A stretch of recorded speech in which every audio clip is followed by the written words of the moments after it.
what if the key evidence in a murder case was never even tested?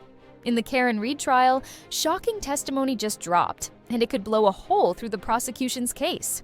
A Boston cop found dead, his girlfriend accused of murder, and now, crime scene evidence, stored in red Solo cups, was never tested for blood or DNA.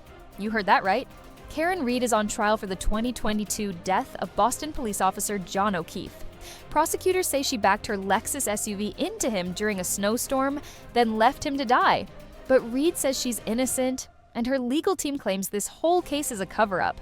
In court this week, state forensic scientist Maureen Hartnett testified she collected samples found at the scene, blood-stained items stored in Solo cups.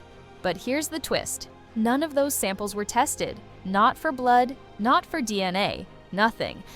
Once you did take those swabs from a single Solo cup, what did you do with the rest of the evidence in the cup?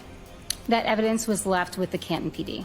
So you left the rest of the brown stained blood evidence from the Solo cups with the Canton PD. You didn't take it back with you to your officer lab. Correct. DNA testing was not done on those swabs, was it? I don't believe it was. No testing was done on those swabs. These cups, found in the snow outside 34 Fairview Road, the spot where O'Keefe's body was discovered, could have held key answers. Whose blood was it? Was there a struggle? Was it even blood at all? Hartnett admitted she didn't test them, and she couldn't even confirm what the red-brown substance was.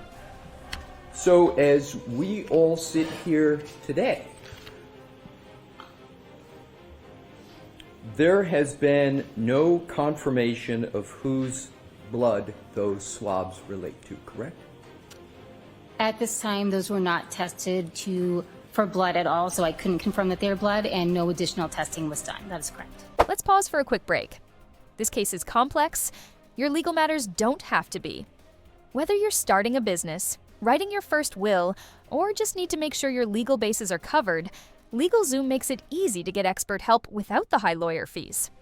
Use this code for 10% off site-wide at LegalZoom. Now, let's get back to it. Experts say if the samples still exist, the defense could demand testing today. And if the results point to someone other than Reed, this case could implode.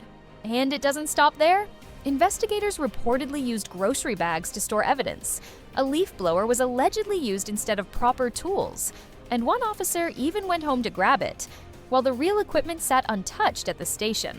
Of course, these Solo cups didn't have lids on them, right? They did not. They were open. Yes.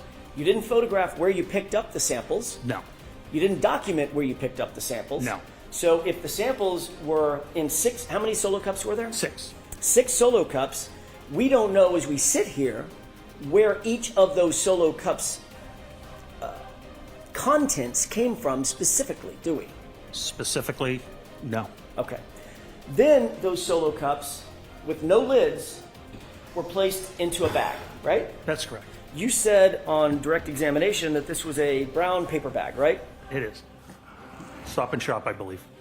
We're talking about broken taillight shards miscounted, mislabeled evidence bags, and crucial samples that may have been compromised. Do you recognize what's depicted in this photograph? Yes. What is that? That's the Stop and Shop bag that contained the 6 samples.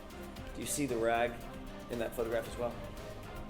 Yeah, we could agree to call it a rag or You think a towel? I'm not sure. It looks like a paper towel on the in the pictures, but it's a white object. All right, and you see that that's next to a tire just at the top of the picture, just for orientation purposes. Yeah, it appears to be 18 to 2 feet, 18 inches to 24 inches behind the tire, yes. Okay, and that, of course, is the tire of the SUV. Yes, I would think so. So that would be the right rear of the SUV, just a few inches from this bag, correct? It would be a couple of feet from the bag, yes. Okay. Karen Reed's team is now questioning everything, from the blood evidence to photos of a mysterious hair in her car. They've even floated a new theory, that someone inside the house, possibly a jealous rival, got into a fight with O'Keefe that night. With accusations flying and the chain of custody unraveling, the question remains, was this a tragic accident or something far more sinister? Let us know what you think. Is Karen Reed being framed, or is the truth just buried under a layer of snow? Hit that like button, subscribe for true crime updates, and drop your theories in the comments. this case is far from over. If you want to support the channel and get something useful in return, check out the affiliate links in the description. Every click helps us keep bringing you stories that matter.